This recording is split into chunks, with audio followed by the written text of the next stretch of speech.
आपका आप देख रहे हैं अपना बिहार। मैं हूं आपके साथ सुबह। जहां पटना के अस्पतालों में ऑक्सीजन की किल्लत की खबर हमने दिखाई और इस खबर को लेकर स्वास्थ्य मंत्री मंगल पांडे ने भरोसा दिया कि जल्द ही ऑक्सीजन की किल्लत को दूर कर लिया जाएगा।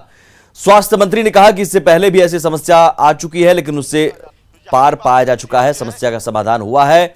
डीएम मामले की मॉनिटरिंग कर रहे हैं और जल्द ही किल्लत दूर होगी।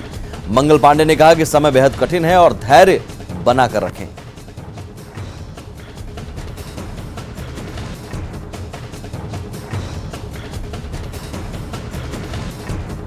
पटना में जितने अस्पताल हैं, लगभग अस्पताल में ऑक्सीजन समाप्त हो चुका है। हर लोगों का कहना है कि 1-2 घंटे के लिए ही उनके पास सिलेंडर है। आपूर्ति कब तक बहाल हो जाएगी? मैंने कहा ऐसे समाचार आप लोगों ने कई बार दिखाए पिछले कुछ दिनों में, लेकिन आपने देखा होगा कि जिला प्रशासन पूरी मुस्तैदी के साथ प्रयास पूर्वक हर जगह पे ऑक्सीजन की उपलब्धता सुनिश्चित हो, ये काम लगातार करता आ रहा है।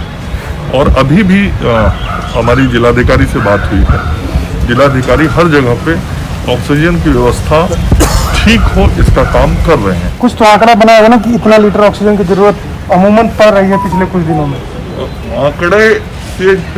आंकड़े की जो बात है विभाग की तरफ से भी बताया गया है, लगभग 100 MT से ज़्यादा ऑक्सीजन की आपूर्ति रोज हो रही है और उसको हम लोग हॉस्पिटल में सप्लाई कर रहे हैं।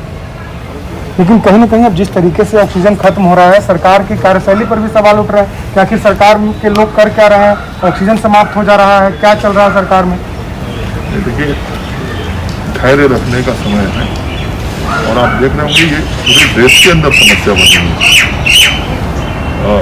कई राज्यों में स्थिति इससे भी ज़्यादा भयावह है, वो आप ही लोग चैनल पे दिखा रहे हैं। तो अभी निश्चित रूप से एक बहुत ही कठिन समय है जिस समय से हम लोग जूझ रहे हैं, और इस कठिन समय से पार पाना, जो चुनौतियां हैं उसका सामना करना और हर संभव प्रयास करके चुनौतियों को के अंदर जो कठिनाइयां हैं उनको दूर करना। उसमें एक कठिनाई ऑक्सीजन की आपूर्ति है, उसको भी हम लोग नियमित कर रहे हैं। तो बिल्कुल हमारे साथ स्वास्थ्य मंत्री थे जिनका कहना है कि आपूर्ति को हम लोग जल्द बहाल करने की कोशिश कर रहे हैं, लेकिन उनके पास भी ठोस जवाब नहीं है कि कब तक, कितने बजे तक ऑक्सीजन की आपूर्ति पटना के सभी अस्पतालों में हो जाएगी। शैलेंद्र, न्यूज़ 18 पटना। चलिए, उम्मीद करते हैं कि अस्पतालों में ऑक्सीजन पहुंच गया होगा या पहुंच रहा होगा और मरीज की जान पर नहीं बनेगी। आगे बढ़ते हैं। कोरोना महामारी के कारण पूरे देश में संकट है और ऐसे समय में रेल कर्मी भी जान पर खेलकर दिन रात ड्यूटी कर रहे हैं। पश्चिमी चंपारण के नरकटियागंज में रेल कर्मियों को संकट से बचाने के लिए एक अनोखा प्रयोग किया गया है जो काफी शानदार है। स्टेशन के रनिंग रूम में रेल कर्मियों के भाप लेने के लिए जुगाड़ का सहारा लिया गया है।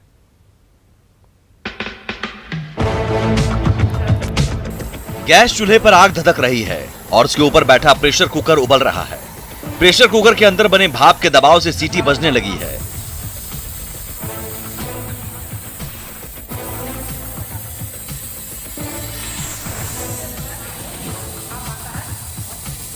उसी सीटी के ऊपर लगी गीजर की पाइप से होते हुए प्रेशर कुकर का गर्म भाप सीधे रेल कर्मियों के नाक और फेफड़ों तक जा रहा है।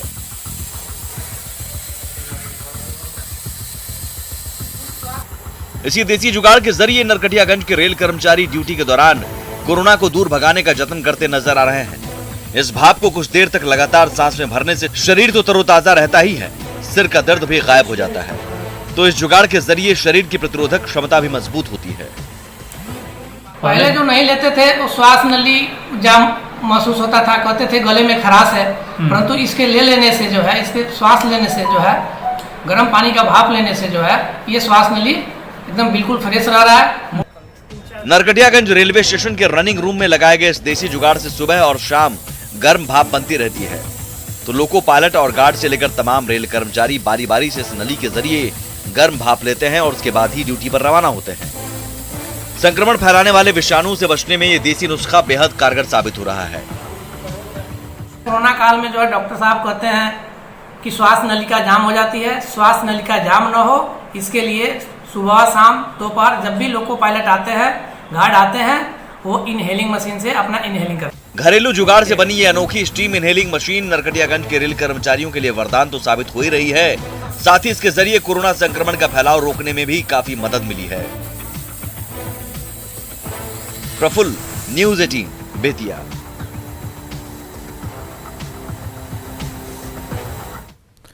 पटना की दो बहनें कोरोना मरीजों की बड़ी मददगार साबित हो रही हैं। दोनों कोविड मरीजों को मुफ्त भोजन मुहैया करा रही हैं, खाना बनाने के साथ घर जाकर खाना पहुंचा रही हैं और समाज को बड़ा संदेश दे रही हैं।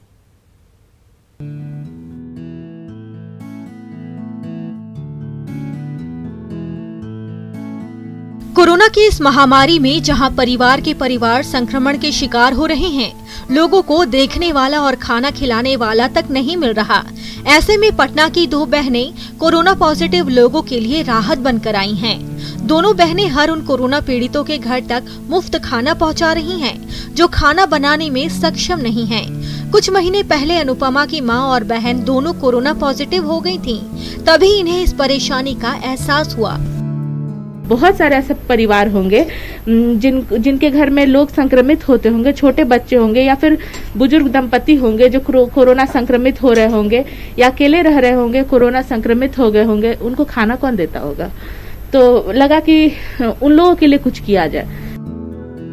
सुबह से ही लोगों के लिए खाना बनाने का काम शुरू हो जाता है। जब तक सभी के लिए खाना बनाती हैं, तब तक माँ छोटे बच्चे को संभालती हैं। अगल बगल के एक दो लोगों से शुरू हुई यह मुहिम अब पूरे पटना में रंग ला रही है।